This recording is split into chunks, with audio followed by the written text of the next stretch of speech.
primary care is an innovative alternative path to insurance-driven healthcare.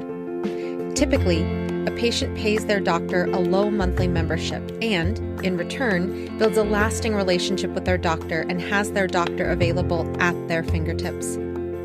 Welcome to the My DPC Story podcast, where each week you will hear the ever-so-relatable stories shared by physicians who have chosen to practice medicine in their individual communities through the direct primary care model. I'm your host, Marielle Concepcion, family physician, DPC owner, and former fee-for-service doctor. I hope you enjoy today's episode and come away feeling inspired about the future of patient care, direct primary care.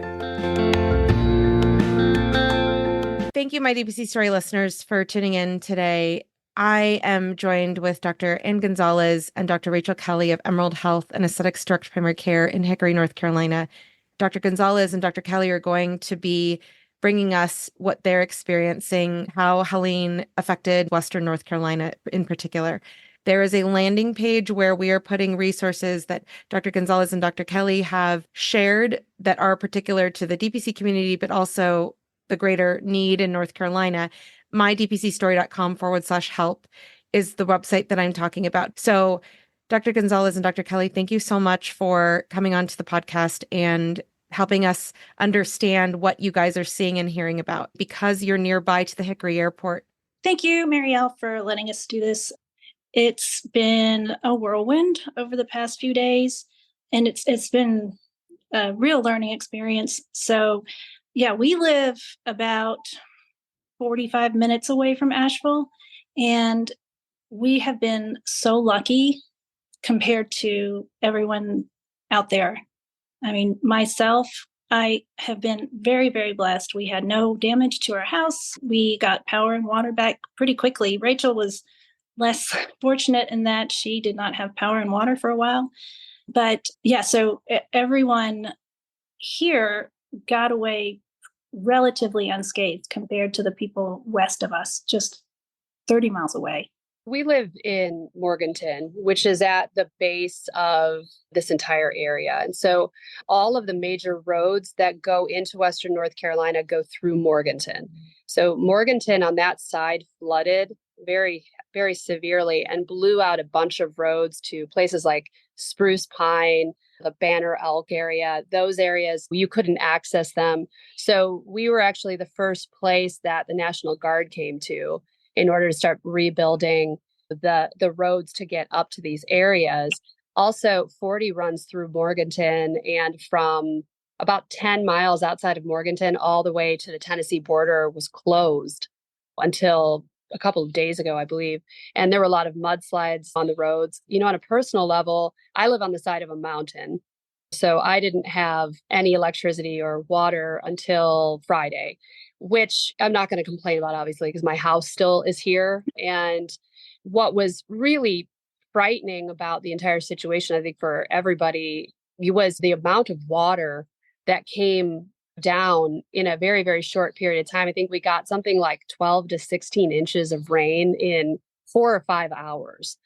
And I live on an untouched mountain with nothing above me besides rock and trees. And the amount of water coming down on my mountain was astonishing and like scary. So I can't even imagine the kinds of mudslides and water coming off the mountain in places that have been, built on. And I think when we were driving on Friday afternoon, I went out with my daughter, the number of trees that were down, like across 40, you couldn't even drive down 40, even where we lived, because there were hundreds of trees down all over the place. It was like they were thrown everywhere. And giant trees and just tons and tons of water. The entire downtown was under about 15 feet of water at one point next to the river. And our beautiful downtown is up on a hill, so it was pretty untouched. But, we had a number of friends who had lost their houses due to rapid flooding. And after the fact, when we really started unpacking what was going on in Western North Carolina and how severe the damage was, especially north of Asheville and north of us, we started realizing that these people were completely cut off to the point where the roads were not just full of mud, they were not there anymore. And, entire bridges had fallen down. So the access to these towns in the mountains were just non-existent anymore. So the first thing that the Army Corps of Engineers had to do and the National Guard had to do was try to establish some sort of route to even go up towards places like Burnsville, Spruce Pine, Little Switzerland, these really small, really cute towns in western North Carolina. And let me point out here that you're talking about damage from a hurricane, but one thing that really sticks out is the fact that you're even using the word mountain, right? Like that is one of the things that just blows my mind, as I'm sure pretty much everybody who has heard about where Helene hit, because when we even close our eyes and think of the word hurricane, we think of palm trees, we think of beach. Yeah. So I was talking with one of the pilots who's been with this organization that we're helping get medicines to patients through. It's called Operation Airdrop and Operation Hilo. And so this pilot, he has been with that operation since Hurricane Harvey.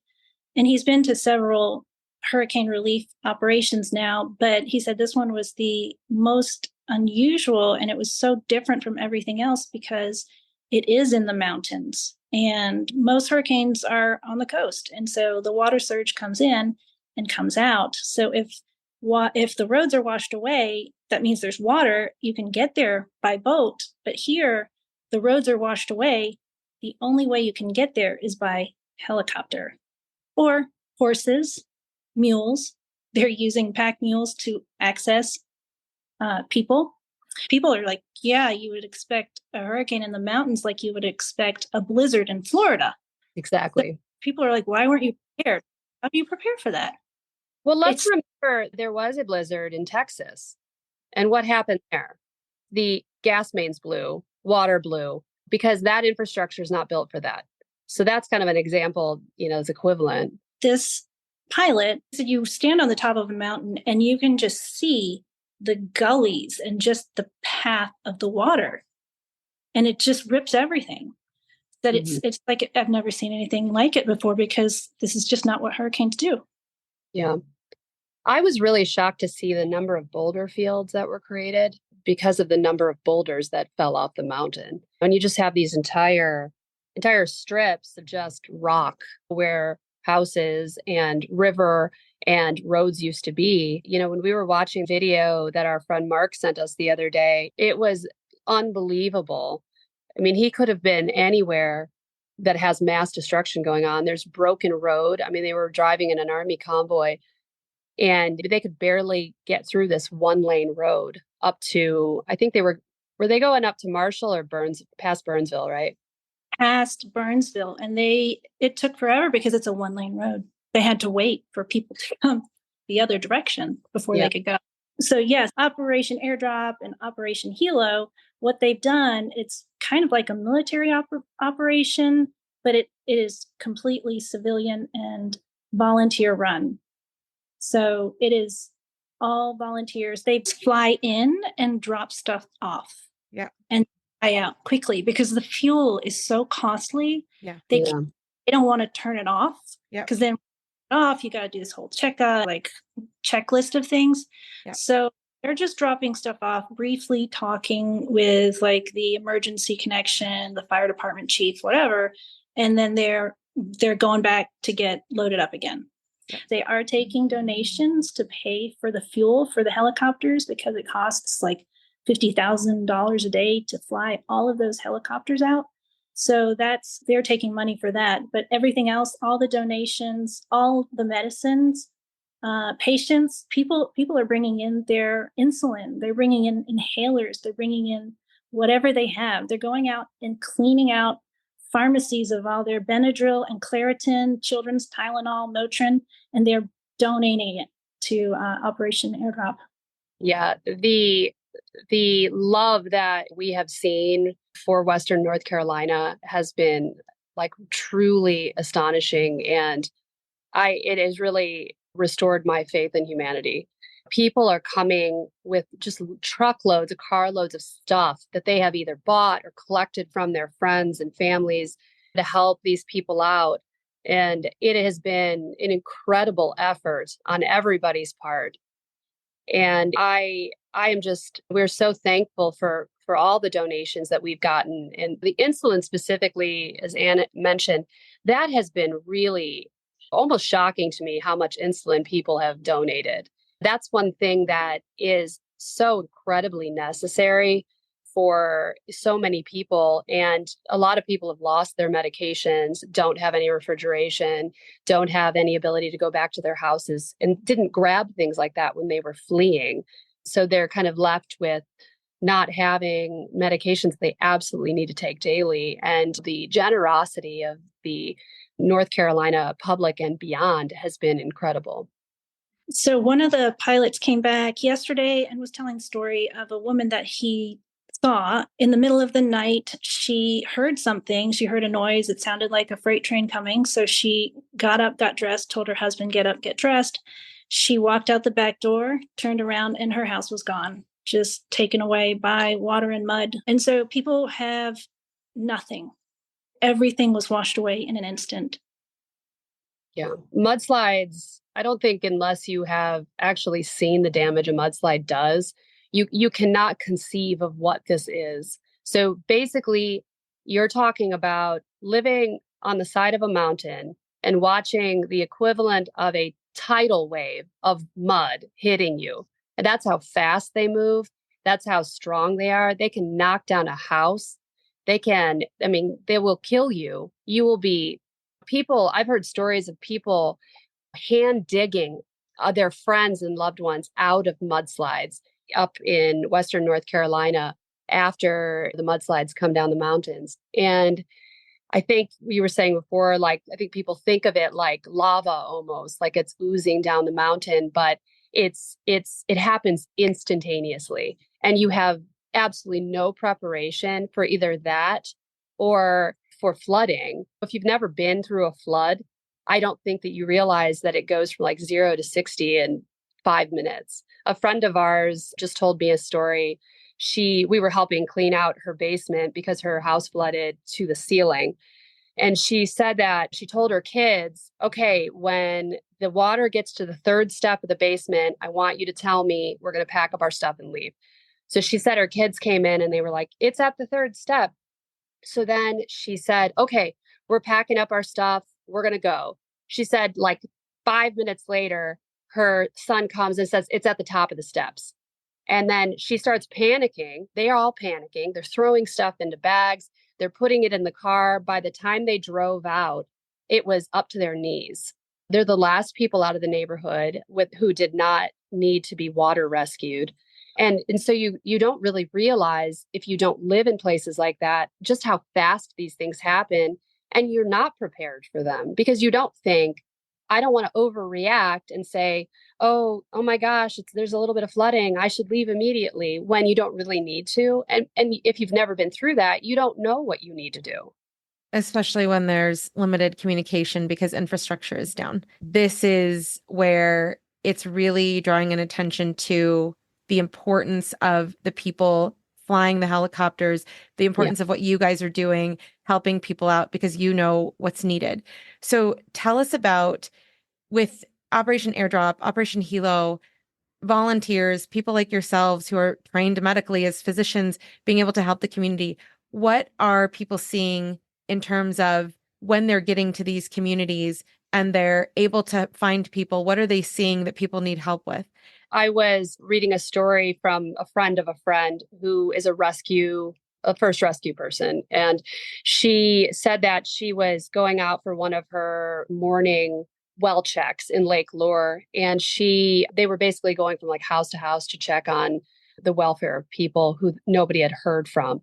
So if you're not familiar with the area, this area had flooded really, really severely, and it sustained massive amounts of damage, lots of flooding, and also a lot of mudslides and things like that. She was saying that morning, she just had this like feeling that she should take baby things with her. And she's like, so I packed up some diapers and different things that I thought maybe if we happened upon a small child would need, including baby carrier, all these things. And she's like, I don't know why I put it in the car, to be honest with you, because we had not come into contact with any children like that small. So they came to a house and they found a really young girl who had delivered a baby 6 days prior and had been sitting inside this house by herself. Her boyfriend is missing. He, I think, had gone to find help and never came back. And she has been stuck in a house because there's 3 feet of mud around her house and she can't get out with a newborn baby and like literally no food, very little water. I can't believe she didn't die or the baby didn't die. And they took her out of the house. They could barely get her out of the house because she was so hysterical. And she didn't want them to take the baby. And it was a really an interesting story because the rescue person put all this baby stuff in, like a Bjorn and all this stuff, just thinking like maybe we would need it today. And she's like, I have no idea what possessed me to do this. And she's like, and then we find a newborn baby. It was kind of one of those situations where you're like, I can't even imagine in this country having to deliver a baby by yourself in the dark during a hurricane. I mean, it is, and then sit there for 6 days. It is unbelievable. She delivered this baby by herself 6 days ago, kept this baby alive, locked in a house that had 3 feet of mud around it. And they coaxed her out of the house. They put the baby in the carrier, finally got her out of the house. Both were safe, both were healthy, got them back to the fire station and then extracted. So those are the kinds of things that we're hearing from the search and rescue people. So what happens now in the Operation Airdrop situation, they're getting calls or they're getting, honestly, messages on Facebook, text messages. And then what we end up seeing is the requests, and the requests come in. It just says insulin, blood pressure, diabetes, wound care. It's just everything. It's just no specifics. They need all of it. Yeah. And we're essentially, they're going up into places that are very cut off from anyone right now, places that don't have pharmacies open, places that don't have working grocery stores, where a lot of people have lost their homes. A lot of people have homes that they're essentially ripping apart because they've flooded. And people need clothes, they need wound care stuff, they need insulin, like Ann said. That's a big one. Just their basic medications that they normally take that they've lost or run out of. It's getting cold out now up in the mountains. So they need gloves and hats and blankets and just basic things that are going to keep them safe until they're able to fully rebuild, get the power back on. Because the things that are still happening, the linemen are still out rebuilding the lines. There's still 75% of this area still doesn't have any power. Most people are running on generators. They're pretty close to being out of fuel. They can't drive out of these areas yet because there are no roads. So they either need to leave, which is hard to do because of the fact they don't really have anywhere to go, or they need to slowly rebuild, and they're going to need help doing that.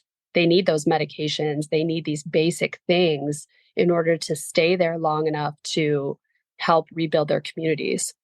And you guys have been helping be the voice of Western North Carolina in particular. How has the DPC community already helped, and what does it look like when help is sent to you guys? The reason why we ended up getting started with getting medicines is because we are DPC doctors and because we have access to ordering these medications. So if we were in the system, we would have no way of doing this because we wouldn't have that pharmacy license. We wouldn't be able to do, we wouldn't even know how to. Yeah. And there's only one other DPC in our area. And honestly, I haven't been able to contact them either. But yeah, so we're the only one here that can do this. So other doctors haven't been able to. The only other doctors that I know that have been able to come out to the airport with us are retired. Because they're not working. So, but yeah, so we're able to order the medicines. We have been getting donations through our Venmo from all across the country, really. It's been amazing. And patients and from our friends. So we've just been doing bulk orders of your basic medicines, metformin, losartan, diabetic medicines, blood pressure, antibiotics. They're going to need a lot of antibiotics. The water, it's so dirty. Yeah, we are able to get all these medicines. And the thing is, we don't have any red tape. We can just do it. No one's stopping us. Yeah. And one of the things that seems really obvious, but was not obvious to me at all until this happened, was how important clean water is. I mean, you would think, no, duh, Rachel. But until this happened, it's like if you don't have power, you don't have clean water, and it is necessary for everything. And so they still up north, they still don't have any water. The water in the groundwater right now is dirty. I mean, it has been completely contaminated with a number of things. We're talking different plants have flooded up north. So we're dealing with some environmental issues going on. The sewage system, all of this has contaminated the water systems as well. So people and desperate people are going to drink dirty water when they don't have enough water to drink. So I think we're going to start seeing some pretty serious GI infections, things like that. The other things that I think the patients are going to really need are some more of the weird chronic medicines. Somebody mentioned glaucoma medicine to me today, and I was like, that's really smart. I didn't even think to order that. From a DPC perspective, it's true. We have a lot more access to not only medications, but to medical supplies in general. As a DPC doctor, we have Henry Schein and McKesson and all these other companies like MedFly and all these companies that sell directly wholesale to us that a doctor who's employed is never going to have that access to. And so we're able to order IV fluids, for instance, something that's been a really, really important and really asked for thing over and over again over the last couple of days. We can get boxes and boxes of IV fluids and send them off into the field as well.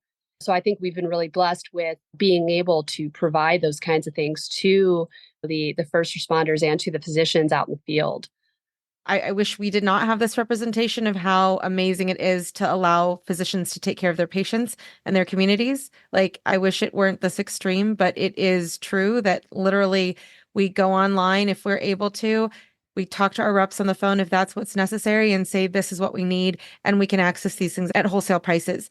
So tell us what happens when you guys are able to get things. So the way the operation works right now is the Hickory Airport. It's a pretty small airport. There's two small buildings.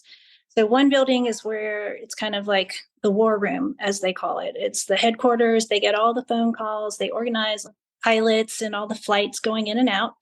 So when they get a call, someone comes over to our side in the terminal, the medical side, and they bring a small index card, and on it will have an address. It'll say like Burnsville Fire Department and just a few lines of things they need. So it'll say insulin, blood pressure, diabetes, inhalers, oxygen.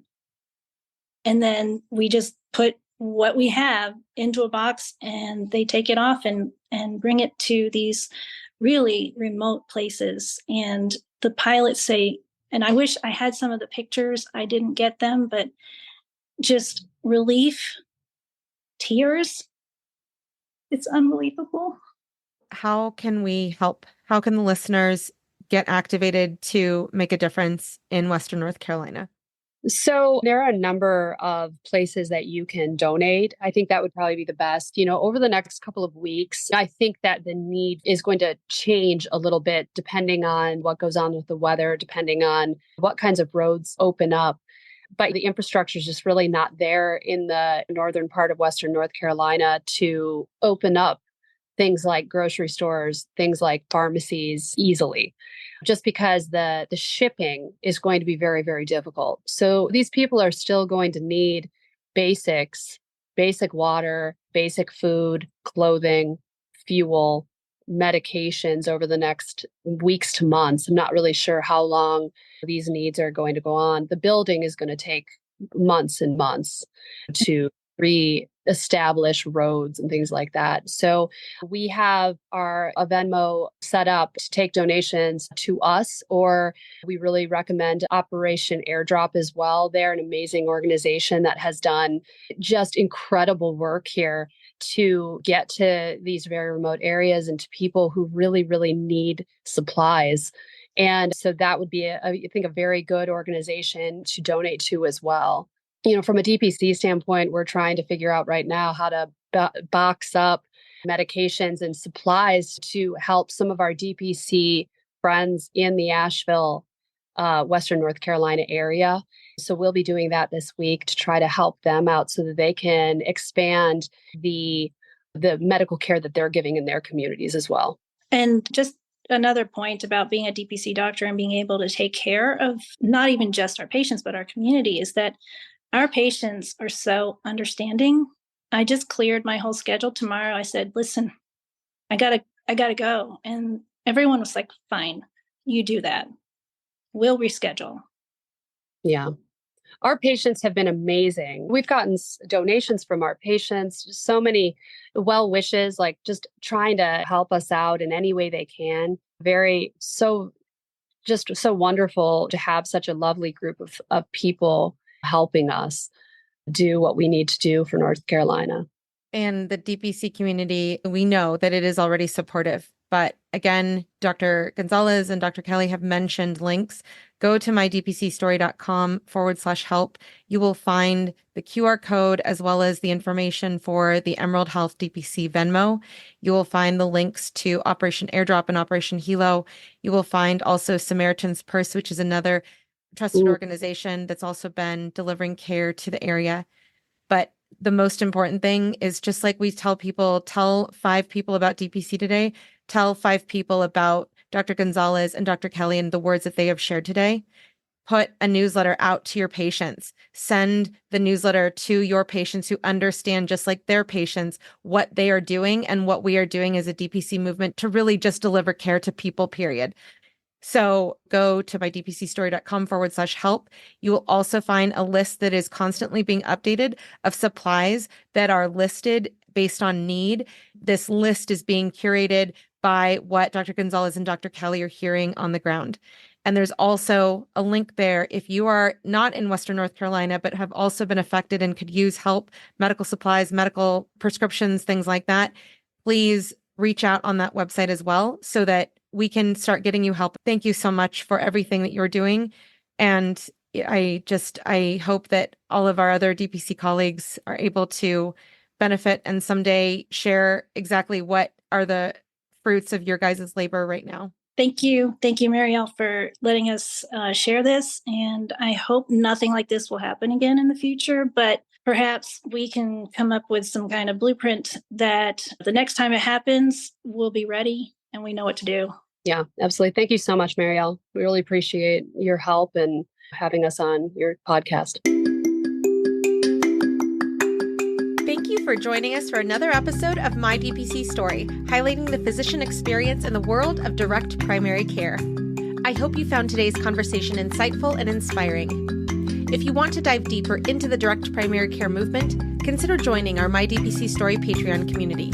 Here, you'll have access to exclusive content, including more interview topics and much more.